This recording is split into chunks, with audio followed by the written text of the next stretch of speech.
Halo sahabat semuanya, selamat datang di channel Nasha Story, tempat di mana setiap cerita punya jiwa, dan setiap jiwa punya kisah yang bermakna. Karena di balik setiap perjalanan, selalu ada pelajaran, dan di balik setiap kata, ada pesan yang bisa menyentuh hati. Siapkan waktumu, cari tempat ternyaman, dan mari kita mulai kisahnya. Namaku Liana. Aku seorang ibu rumah tangga berusia 34 tahun yang tinggal di pinggiran Jakarta. 3 tahun yang lalu, hidupku terlihat seperti potret kebahagiaan sempurna. Aku punya seorang suami yang tampak penuh tanggung jawab, Dimas namanya. Berusia 36 tahun, seorang eksekutif muda yang sukses. Kami menikah setelah 2 tahun pacaran, dan dari pernikahan itu kami dikaruniai seorang putra yang sekarang baru masuk TK. Anak itu menjadi pelengkap hidup kami. Rumah kami tidak mewah, tapi nyaman. Ada taman kecil di halaman belakang tempat anakku bermain, dan ruang keluarga yang hangat tempat kami biasa menonton film bersama setiap malam minggu.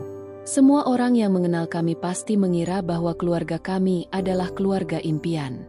Kami sering memposting momen manis di media sosial, makan malam bareng, liburan ke puncak, atau sekadar foto bareng di sofa dengan caption manis. Tapi siapa sangka, di balik unggahan penuh senyum itu, ternyata ada luka yang sedang tumbuh perlahan-lahan. Aku tidak sadar bahwa rasa percaya yang selama ini kujaga dengan sepenuh hati mulai dikoyak oleh pengkhianatan. Saat itu, aku benar-benar percaya Dimas adalah tipe pria setia. Ia rajin sholat, sopan pada orang tuaku, dan tidak pernah bersikap kasar padaku. Kalau dia pulang malam, selalu ada alasan jelas. Deadline kerja, rapat mendadak, atau klien minta presentasi malam. Aku percaya karena sejak awal kami pacaran, dia selalu bisa membuatku merasa aman.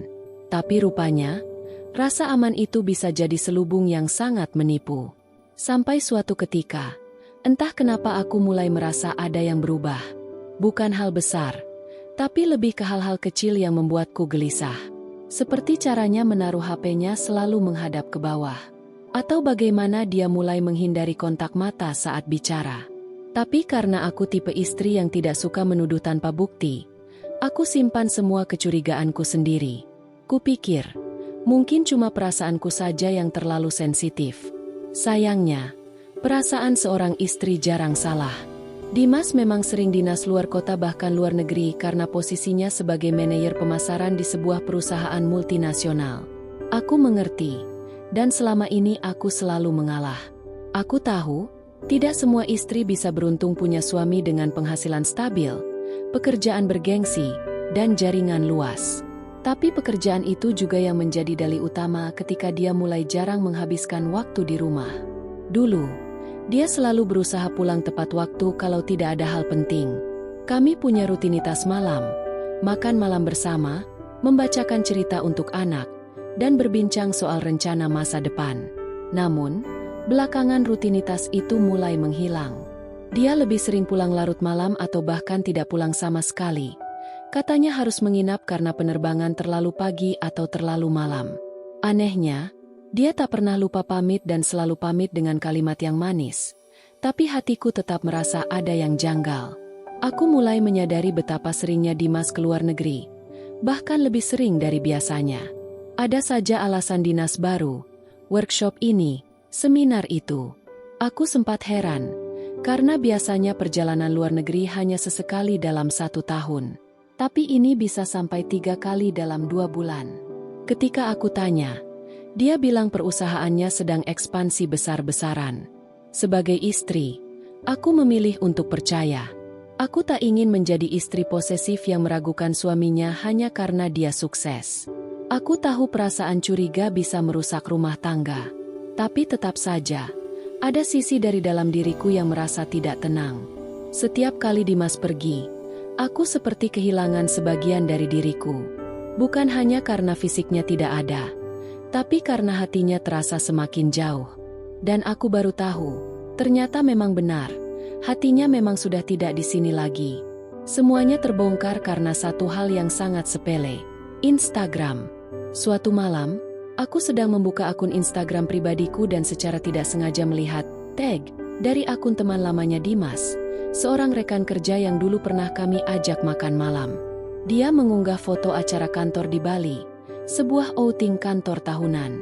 Di foto itu, terlihat banyak rekan Dimas, termasuk dirinya. Tapi yang membuat jantungku berdegup kencang bukan karena dia ikut outing itu, melainkan karena siapa yang berdiri di sebelahnya. Seorang perempuan cantik dengan gaun merah menyala berdiri terlalu dekat dengan Dimas. Posisi mereka sangat intim. Lengan Dimas mengarah ke belakang tubuh perempuan itu, dan wajah mereka terlalu dekat untuk ukuran rekan kerja biasa. Aku klik akun perempuan itu, dan di sanalah semuanya terbuka. Feeds penuh dengan foto-foto mewah, kafe di rooftop, kamar hotel bintang 5, dan satu foto yang membuat napasku tercekat. Selfie Maya dan Dimas di dalam pesawat, dengan caption, "Let's make new memories." Tanganku gemetar. Aku baca caption dan komentar satu persatu. Banyak temannya yang tahu. Banyak yang memberi emoji hati dan komentar seperti, "Cute couple." Atau, "Akhirnya bareng juga ya kalian." Hatiku seperti disayat-sayat. Aku merasa jadi wanita paling bodoh sedunia. Ternyata, selama ini aku hanya dijadikan pajangan, sementara dia membangun cerita lain bersama perempuan lain. Dan yang lebih menyakitkan, semua itu dia lakukan dengan wajah santai setiap kali pulang ke rumah, seolah tak pernah terjadi apa-apa. Waktu itu aku sempat ingin langsung menelepon dia, melabrak, marah, atau bahkan mengumpat sepuasnya. Tapi entah kenapa, aku urungkan niat itu. Bukan karena aku takut, tapi karena aku ingin berpikir jernih. Aku sadar bahwa dalam kondisi marah, aku bisa melakukan hal-hal bodoh yang nantinya ku sesali. Jadi aku memilih untuk diam, menghapus air mata, dan mulai mengumpulkan bukti. Sejak malam itu, aku mulai menyimpan semua foto yang mencurigakan, mengkapture komentar orang, menyusun timeline perjalanan Dimas berdasarkan unggahan Maya. Aku bahkan mulai mengecek email dan aplikasi e-wallet Dimas ketika dia tertidur. Dari situ, aku temukan bukti-bukti yang lebih banyak.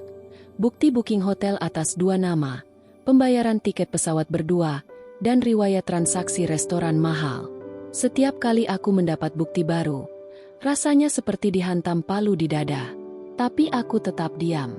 Bahkan saat dia pulang dan mencium keningku sambil berkata, "Aku kangen banget sama kamu dan anak."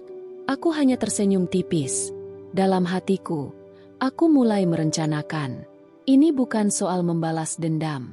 Ini soal mempertahankan harga diriku sebagai seorang istri, sebagai seorang perempuan. Aku tidak ingin jadi korban. Aku ingin jadi penentu akhir dari cerita ini. Kecurigaanku terkonfirmasi sepenuhnya saat Dimas memberitahuku bahwa dia akan pindah tugas sementara ke Amerika. Katanya, ini kesempatan besar. Proyek baru yang hanya dipercayakan pada orang-orang terpilih. Tapi kamu dan anak nggak perlu ikut. Ya, nanti repot. Aku kan cuma sementara, katanya sambil menggenggam tanganku. Saat itu aku hanya mengangguk, pura-pura senang. Tapi malamnya, saat dia tidur, aku buka emailnya lewat laptop yang biasa dia pakai di rumah. Di sana, aku temukan itinerari lengkap perjalanannya. Yang bikin hatiku runtuh total, ada 2 nama di tiket pesawat, Dimas dan Maya. Tak hanya itu, mereka juga sudah memesan apartemen bersama selama 3 bulan. Nama Maya ada di semua dokumen pendamping. Mereka bahkan saling mengirim email dengan kata-kata romantis, seolah mereka adalah pasangan sah. "Can't wait to live our dream together," tulis Maya di salah satu email. Rasanya seperti dihantam badai dari segala arah. Tapi entah kenapa, aku tetap tidak menangis. Mungkin karena air mataku sudah habis. Yang tersisa hanya satu hal, tekad. Aku tahu, saat Dimas pergi, itu bukan berarti aku ditinggal. Justru, itu waktunya aku mengambil kendali penuh atas hidupku kembali. Beberapa hari sebelum keberangkatan, Dimas semakin sibuk. Dia mulai jarang pulang. Katanya sedang mengurus dokumen dan segala keperluan untuk berangkat ke Amerika. Aku hanya tersenyum setiap kali dia pamit. Padahal dalam hati aku sudah tak percaya lagi satu pun kata-katanya. Anehnya, semakin dekat keberangkatan itu, dia justru makin perhatian. Dia membelikanku tas baru, membelikan mainan untuk anak kami, Bahkan sempat memesan makanan favorit kami dan makan malam bersama. Tapi aku tahu, semua itu hanya pengalihan. Seperti sebuah pertunjukan yang ingin menutupi kenyataan. Aku melihat sorot matanya saat berbicara denganku sudah tak sama. Ia bicara dengan manis, tapi tak pernah benar-benar menatap. Gerak-geriknya hati-hati, seolah takut aku akan menangkap sesuatu. Aku jadi semakin yakin, Dimas sedang memainkan dua peran dalam hidupnya. Suami yang setia di rumah, dan pria, pemberani, yang membangun masa depan baru bersama selingkuhannya. Suatu malam, aku mendengar Dimas berbicara di kamar mandi. Ia mengira aku sudah tertidur. Kalimatnya terdengar samar, tapi cukup jelas untuk membuat hatiku hancur. Tenang sayang, semua sudah aku atur. Dia nggak curiga apa-apa. Nanti kita tinggal hidup enak di sana. Setelah telepon itu, aku masuk kamar mandi, pura-pura mau sikat gigi. Dimas terkejut, tapi mencoba bersikap biasa. Aku hanya tersenyum, dan berkata lirih, "Hati-hati di jalan, ya." Dalam hati aku membatin, "Selamat jalan, dan selamat menikmati permainanmu." Karena aku juga sudah siap dengan langkahku sendiri. Malam keberangkatan, Dimas mencium keningku dan anak kami sebelum pergi. Ia membawa koper besar dan ransel yang tampaknya berat. Aku mengantarnya sampai depan rumah, dan tak lupa berkata, "Jaga diri ya, jangan lupa video call tiap malam." Ia mengangguk dan melambaikan tangan. Saat mobil taksi online itu menjauh, aku berdiri mematung beberapa menit. Bukan karena sedih, tapi karena lega. Aku tahu, begitu dia pergi, aku akan mulai membuka lembar baru hidupku, tanpa dia. Begitu Dimas sampai di bandara, aku segera membuka laptop. Aku mengecek itinerari perjalanan dan memastikan bahwa mereka memang sudah berangkat berdua. Tiket pesawat atas nama Dimas dan Maya sudah terkonfirmasi. Aku bahkan bisa melihat foto yang diunggah Maya di Instastory. Mereka berdua duduk berdampingan di lounge bandara dengan senyum lebar. Maya tampak sangat bahagia, seolah dunia sudah ada dalam genggamannya. Aku hanya bisa tertawa kecil. Nikmatilah, karena sebentar lagi kamu akan tahu rasanya hidup dengan lelaki yang tak punya prinsip dan hanya jago sembunyi. Sesampainya mereka di Amerika, Maya mengunggah foto apartemen tempat mereka tinggal. Tempat itu mewah. Tapi aku tahu semua itu pakai kartu kredit atas nama bersama. Uang yang ada di rekening pun sebagian besar dari hasil tabungan keluarga kami selama bertahun-tahun. Aku yang mengatur keuangan. Aku yang tahu semua aksesnya. Dan malam itu juga, aku mulai menjalankan rencanaku. Malam itu aku membuka semua aplikasi perbankan dan finansial yang selama ini kami kelola bersama. Pertama, aku login ke akun utama bank kami. Rekening bersama langsung aku ubah passwordnya. Aku cabut hak akses Dimas sebagai pemilik kedua dan ubah jadi hanya aku yang punya kontrol penuh. Setelah itu, aku cek saldo semua tabungan. Cukup besar, cukup untuk hidup dengan nyaman bahkan tanpa gaji suami selama berbulan-bulan. Lalu aku berpindah ke akun kartu kredit. Semua tagihan yang belum dibayar langsung aku blokir. Aku hubungi customer service dan mengatakan bahwa ada penyalahgunaan kartu tanpa sepengetahuanku. Dalam waktu 2 jam, semua transaksi Dimas dibekukan. Kartu-kartu fisik yang ada padanya pun langsung tak bisa digunakan. Dia mungkin masih bisa memegangnya, tapi sistem sudah menolaknya. Tak cukup sampai di situ. Aku mengakses akun e-wallet, aplikasi travel, bahkan langganan streaming yang ia pakai. Semuanya aku ubah atau nonaktifkan. Aku tahu ini mungkin terdengar jahat, tapi aku tidak peduli lagi. Ini bukan balas dendam. Ini adalah bentuk pertahanan diri. Selama bertahun-tahun aku diam. Aku memaklumi. Aku bersabar. Tapi kesabaran pun ada batasnya. Yang paling memuaskan, aku ubah semua PIN dan password tanpa meninggalkan jejak. Aku tahu Dimas bukan orang bodoh. Tapi dia tidak akan menyangka bahwa istri yang selama ini ia remehkan bisa menguasai semua sistem keuangannya dalam semalam. Pagi harinya, aku sengaja tidak mengangkat satupun panggilan dari Dimas. Aku hanya menunggu. Dan benar saja, pada siang hari, masuk satu pesan dari WhatsApp-nya. "Sayang, ini kenapa kartu aku keblok semua ya? Aku lagi di restoran, dan gak bisa bayar. Kamu bisa bantu?" Pesannya disusul dengan emotikon menangis. Aku membaca pesan itu sambil tersenyum. Bukan karena puas, tapi karena akhirnya dia tahu rasanya berada dalam posisi tak berdaya. Beberapa menit kemudian masuk lagi pesan. Kali ini agak panik. "Sayang, tolong banget deh. Aku lagi butuh. Kartu Maya juga kehabisan saldo. Kita bingung banget nih." Aku menatap layar ponsel, lalu meletakkannya begitu saja. Aku tak membalas. Aku biarkan dia panik. Sore harinya, Dimas mencoba menelepon. Aku tetap tak menjawab. Hingga akhirnya dia meninggalkan pesan suara. "Liana, please angkat. Aku butuh bantuannya." Aku nggak ngerti kenapa semuanya tiba-tiba kacau. Pesan terakhir sebelum aku memblokir nomornya. "Kalau kamu marah, aku ngerti. Tapi tolong, kasihan Maya. Dia juga jadi korban." Saat ku baca itu, aku tertawa keras. Korban? Dia pikir aku akan peduli pada perempuan yang telah menghancurkan rumah tanggaku? Hari itu aku menegaskan pada diriku sendiri, aku bukan lagi perempuan yang sama. Dari informasi yang aku kumpulkan, Dimas dan Maya harus keluar dari apartemen yang mereka sewa karena pembayaran bulanannya gagal.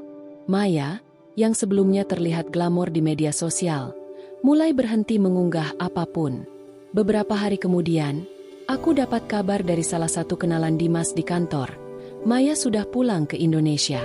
Katanya, dia kecewa karena Dimas ternyata tidak seberani yang ia kira. Di luar negeri, Dimas tidak punya siapa-siapa. Tidak ada gaji masuk karena posisinya belum aktif. Tidak ada uang karena semua akses dibekukan. Yang tersisa hanyalah kebingungan dan rasa malu.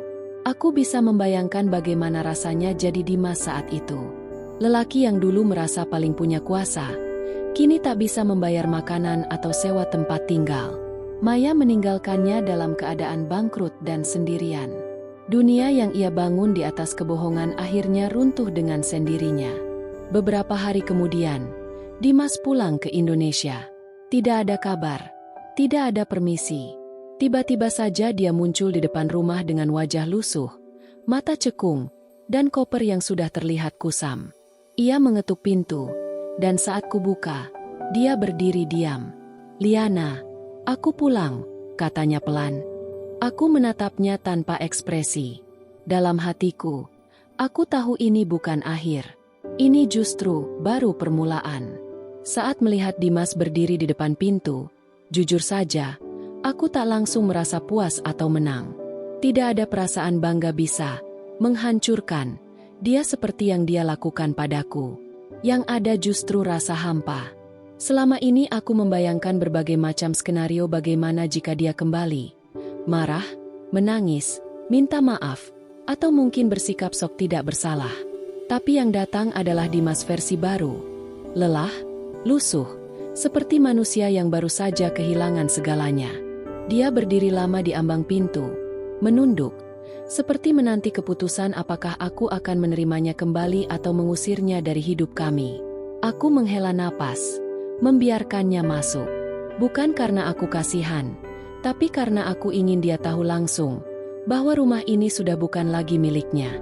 Dia duduk di sofa, memegang kepalanya. "Aku gagal, Liana, semuanya hancur," katanya pelan. Aku hanya menatapnya. "Kau gagal karena kau menghancurkan dirimu sendiri, Dim. Bukan aku."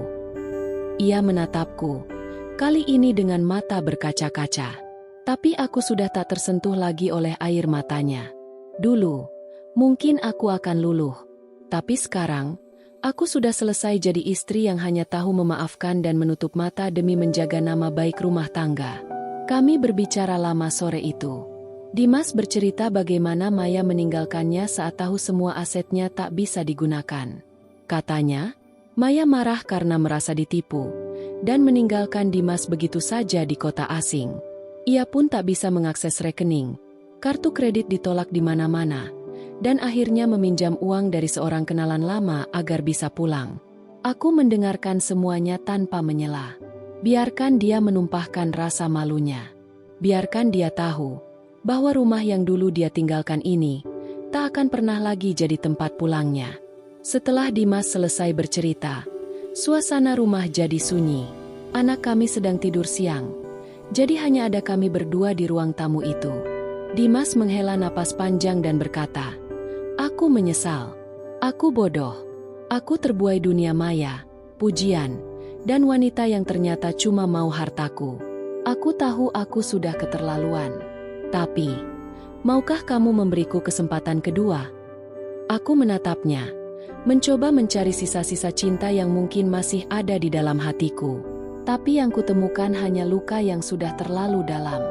Aku bangkit dari sofa, mengambil map berwarna biru dari dalam laci, dan meletakkannya di depannya. Dimas menatap map itu bingung. "Ini, apa?" tanyanya pelan. "Surat permohonan cerai," jawabku tegas. "Aku sudah menyiapkannya sejak kamu pergi." Dimas terkejut. "Liana, jangan, tolong. Aku bisa berubah. Aku benar-benar menyesal. Demi anak kita." Aku tersenyum pahit. "Demi anak kita, aku justru harus berhenti bertahan dalam kebohongan. Aku ingin anak kita melihat ibunya kuat, bukan lemah. Melihat ibunya punya harga diri, bukan sekadar perempuan yang bisa kau perlakukan semaumu." Dia mencoba menggenggam tanganku, tapi aku tarik perlahan. "Aku sudah selesai, Dim. Kesempatan kedua itu hanya untuk mereka yang tahu menghargai yang pertama." Setelah malam itu, Dimas mencoba beberapa kali untuk kembali masuk ke dalam hidup kami. Ia menghubungi keluargaku, meminta agar aku mempertimbangkan ulang keputusan ini. Bahkan datang ke rumah dengan ibunya, berharap aku luluh karena permintaan sang mertua yang selalu aku hormati. Tapi keputusanku sudah bulat. Aku bahkan sempat diajak mediasi di pengadilan agama. Di sana, aku ungkapkan semuanya, dengan tenang, tanpa emosi berlebihan. Aku ceritakan pengkhianatan Dimas, tentang keberangkatannya bersama selingkuhan, hingga keputusanku untuk memutus akses keuangannya. Hakim terdiam lama, mungkin mencoba mencerna bahwa perempuan di depannya ini bukan perempuan lemah yang suka menangis, tapi perempuan yang tahu kapan harus bertindak. Proses perceraian kami berjalan cepat karena Dimas akhirnya tak bisa menyangkal bukti-bukti yang aku bawa. Aku punya salinan tiket, transaksi, email, foto, dan rekaman suara. Ia pun tak bisa banyak bicara. Hanya menunduk dan menerima kenyataan bahwa pernikahan kami yang dulu terlihat sempurna sudah tamat. Ketika sidang terakhir selesai dan aku keluar dari ruang pengadilan, aku tak merasa lega seperti yang kubayangkan. Justru perasaanku kosong. Tapi itu bukan karena aku menyesal, melainkan karena aku tahu ini adalah awal dari hidup baru yang benar-benar berbeda. Hari-hari setelah perceraian bukan hal yang mudah. Aku harus menata hati, menjelaskan pada anak kami, dengan bahasa yang bisa ia pahami, mengapa ayahnya tidak lagi tinggal bersama kami. Aku katakan padanya bahwa terkadang orang dewasa membuat keputusan yang sulit agar bisa bahagia kembali. Ia hanya mengangguk pelan, lalu memelukku erat. Tangisnya pecah, dan saat itu aku sadar bahwa aku harus 2 kali lebih kuat dari sebelumnya. Aku mulai kembali bekerja. Aku punya latar belakang sebagai akuntan, dan dengan modal pengalaman mengatur keuangan keluarga, aku membuka jasa freelance. Perlahan-lahan, aku mulai dapat klien. Aku sibuk, tapi disitulah aku merasa hidup kembali. Tak ada lagi malam penuh air mata karena menunggu suami pulang. Tak ada lagi rasa khawatir karena tak ada kabar. Yang ada hanya aku, anakku, dan harapan baru. Banyak teman yang mulai menghubungiku setelah tahu aku bercerai. Beberapa merasa iba, tapi lebih banyak yang kagum karena aku berani mengambil keputusan yang tak semua perempuan bisa lakukan. Satu hal yang aku pelajari, kekuatan perempuan itu bukan hanya soal seberapa lama bisa bertahan, tapi seberapa berani ia melangkah pergi saat dirinya tak lagi dihargai. Setahun setelah perceraian itu, hidupku jauh lebih tenang. Aku pindah ke kota lain, memulai segalanya dari awal. Anak kami kini sudah masuk SD, dan aku selalu hadir di setiap momen pentingnya, tanpa terbagi dengan drama rumah tangga. Aku belajar banyak dari perjalanan hidup ini, tentang cinta, tentang pengkhianatan, tentang harga diri, dan tentang bagaimana perempuan bisa bangkit dari kehancuran. Kini aku punya komunitas kecil bersama para ibu single parent yang saling menguatkan. Kami berbagi cerita, pengalaman, dan saling membantu mencari solusi hidup. Aku sadar bahwa kisahku bukan satu-satunya. Banyak perempuan yang mengalami hal serupa, tapi tak punya keberanian untuk melangkah keluar dari hubungan yang menyakitkan. Maka dari itu, aku tak pernah lelah berbagi kisahku. Bukan untuk mengumbar aib, tapi sebagai pelajaran hidup. Cinta sejati itu bukan tentang bertahan dalam luka, tapi tentang tahu kapan harus melepas demi mencintai diri sendiri. Aku masih percaya pada cinta, tapi kini aku tahu, cinta yang sehat adalah cinta yang membuat kita merasa aman, bukan terancam. Cinta yang saling menghormati, bukan memanipulasi. Dan yang paling penting, aku tahu sekarang bahwa aku tak butuh pria untuk bahagia. Aku hanya butuh diriku sendiri, yang utuh, yang berani, dan yang tahu bahwa aku layak untuk dicintai, dengan cara yang benar. Tepat di ulang tahunku yang ke-34, aku mendapat kejutan yang tak pernah aku duga sebelumnya. Seorang pria yang dulu pernah menjadi teman semasa kuliah, menghubungiku lewat media sosial. Namanya Arfan. Dulu kami cukup dekat, tapi setelah lulus, kami menjalani hidup masing-masing.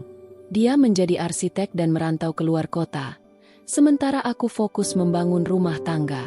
Kami sempat bertukar kabar sebentar setelah lulus, lalu hilang kontak total.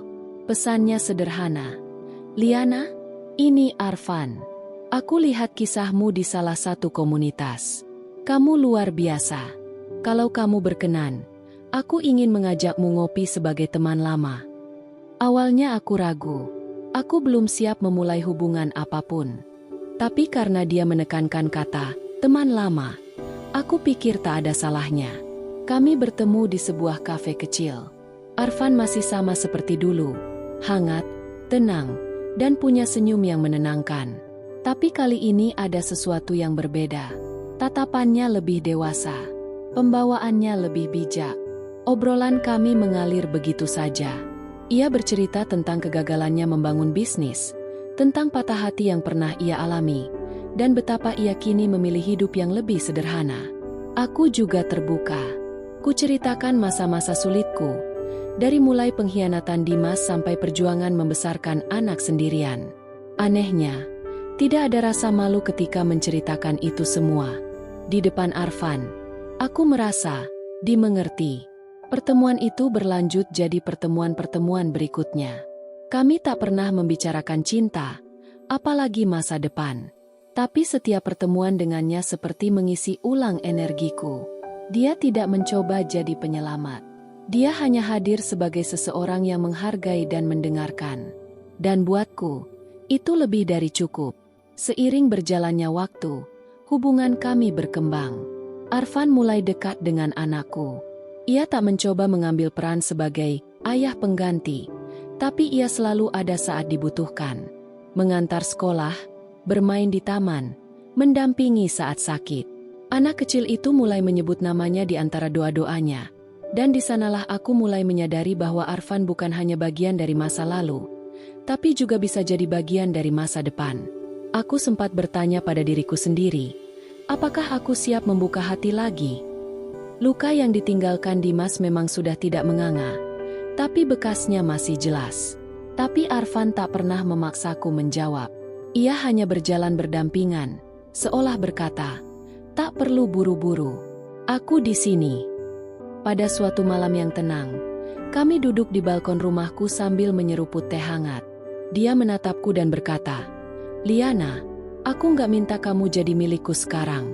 Tapi kalau suatu hari kamu siap membuka pintu hati lagi, aku harap aku yang kamu lihat di ambang pintunya." Air mataku menetes pelan. Bukan karena sedih, tapi karena haru. Aku tak menyangka, setelah semua luka, masih ada cinta yang begitu sabar menanti. Cinta yang tidak menuntut, tidak mengekang, tidak memaksa. Cinta yang hanya ingin hadir dan menguatkan. Namun, kehidupan tak selalu berjalan semulus yang kita inginkan. Saat hubunganku dengan Arfan semakin hangat, tiba-tiba Dimas datang lagi dengan permintaan baru. Ia ingin hak asuh anak. Ia beralasan bahwa ia sudah berubah, sudah bekerja lagi, dan ingin lebih terlibat dalam kehidupan anak kami. Permintaan itu seperti petir di siang bolong. Setelah bertahun-tahun tak peduli, tiba-tiba dia datang dan ingin menebus semuanya begitu saja. Aku tak langsung menolak. Sebagai ibu, aku tahu pentingnya sosok ayah bagi seorang anak. Tapi aku juga tahu, anak bukan alat untuk memperbaiki ego seseorang. Maka aku ajak Dimas bicara baik-baik. Aku ingin tahu, apakah ini benar karena sayang atau hanya karena tak ingin melihat aku bahagia kembali. Kami duduk di taman, di mana anak kami bermain di kejauhan. Dimas menatapku dan berkata, "Aku sadar aku salah, tapi sekarang aku benar-benar ingin jadi ayah yang hadir." Aku mengangguk, lalu menjawab, "Kalau begitu, mulai dari sekarang, kamu bisa rutin menemuinya. Tapi hak asuh tetap padaku. Jangan jadikan dia sebagai alat untuk membuktikan bahwa kamu sudah berubah." Dimas terdiam, lalu mengangguk. Mungkin dalam hatinya, ia tahu bahwa kepercayaan itu tak bisa dibeli, hanya bisa dibangun kembali dengan waktu dan ketulusan. Hari-hari berlalu dengan ritme baru. Dimas sesekali datang menjenguk. Arfan tetap hadir sebagai sahabat yang suportif, dan aku mulai merasakan hidup yang benar-benar stabil. Aku belajar menerima bahwa masa lalu tak bisa dihapus, tapi bisa dijadikan pelajaran. Bahwa tidak semua luka harus disembuhkan orang lain. Beberapa luka memang harus kita rawat dan biarkan sembuh dengan sendirinya.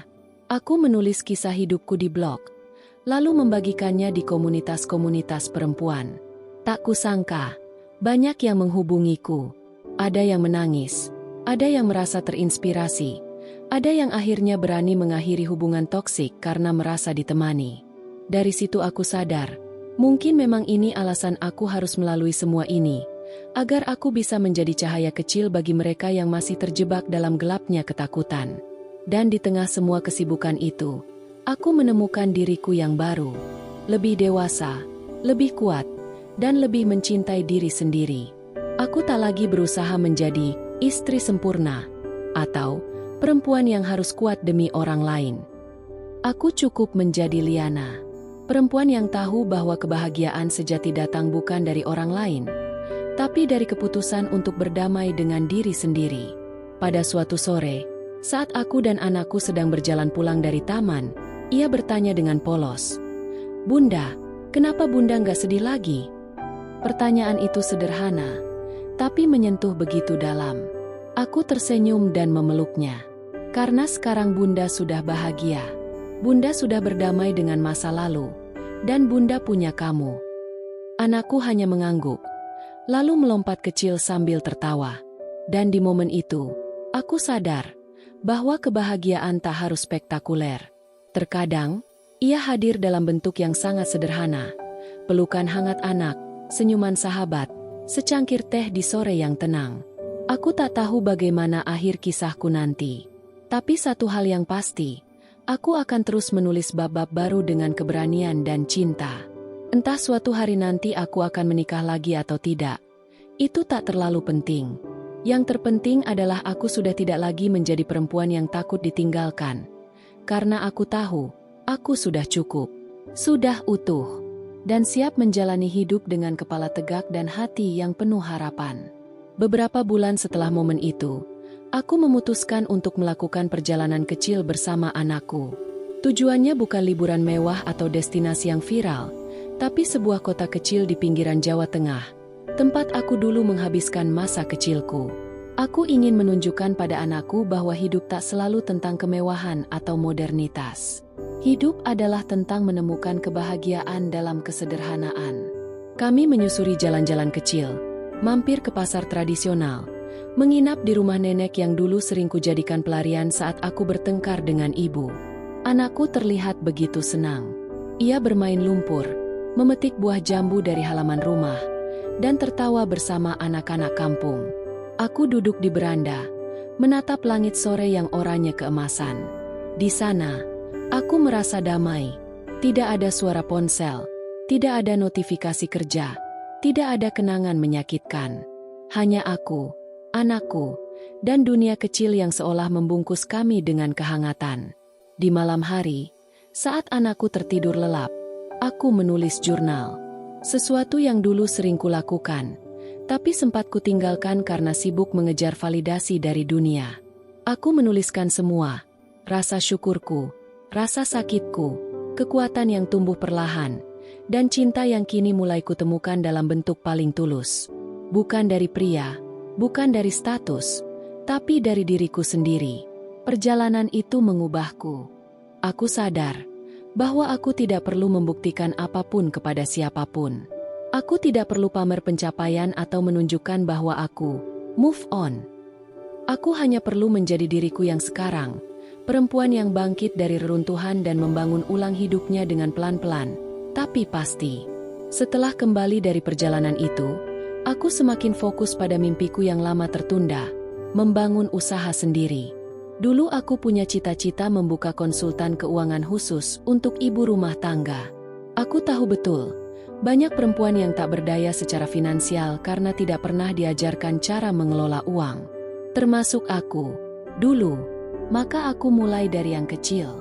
Aku buat akun media sosial khusus untuk berbagi tips keuangan praktis bagi ibu rumah tangga. Tak disangka, responsnya luar biasa. Banyak ibu yang merasa terbantu.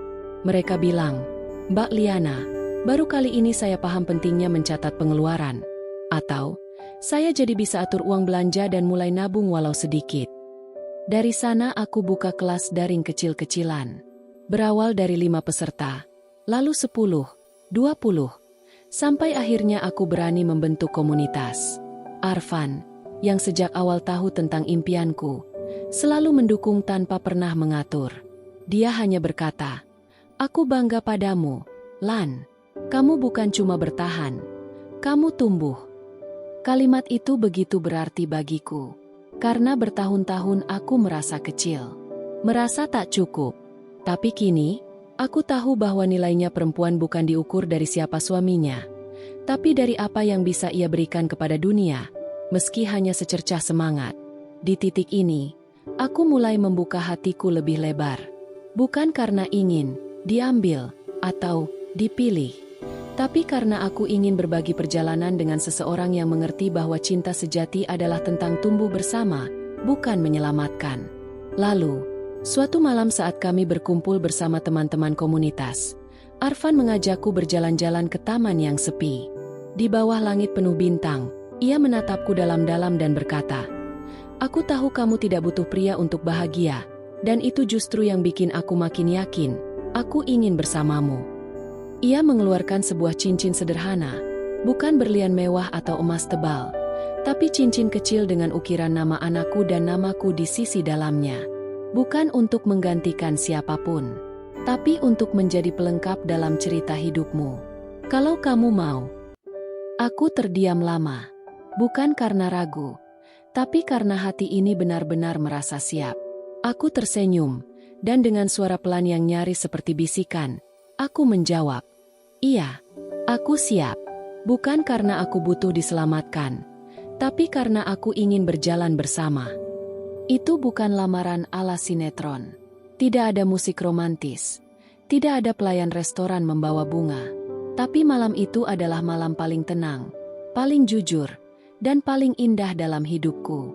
Karena akhirnya, setelah semua luka, aku menemukan cinta yang datang dengan sabar, bukan dengan paksaan.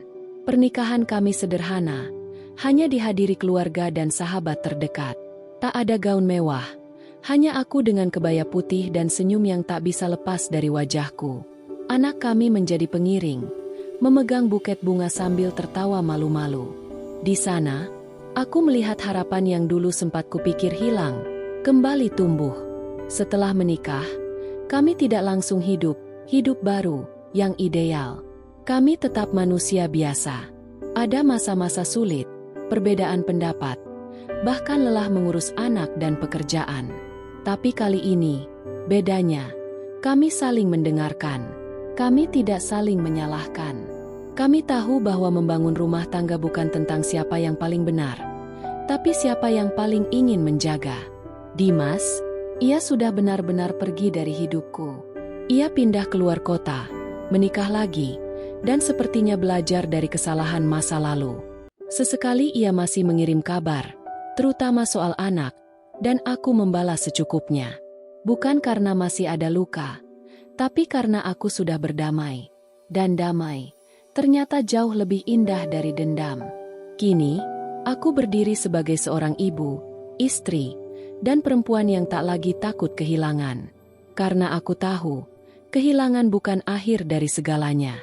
Kadang, kehilangan justru jalan untuk menemukan diri sendiri. Aku bukan perempuan yang sempurna, tapi aku adalah perempuan yang berani. Berani memilih keluar dari hubungan yang menyakitkan. Berani membangun hidup baru dari nol. Berani mencintai lagi, meski dulu pernah dihancurkan cinta yang salah. Dan aku tahu, di luar sana, banyak perempuan yang mungkin sedang berada di titik terendah. Untuk kalian, aku ingin bilang, kamu tidak sendiri. Kamu cukup. Kamu layak bahagia. Jangan takut memulai lagi. Karena setiap luka bisa sembuh. Asal kamu percaya pada kekuatanmu sendiri. Hidupku mungkin tak sempurna. Tapi kini, setiap pagi aku bangun dengan senyum. Karena aku tahu, aku sudah memilih dengan benar. Dan aku akan terus berjalan ke depan.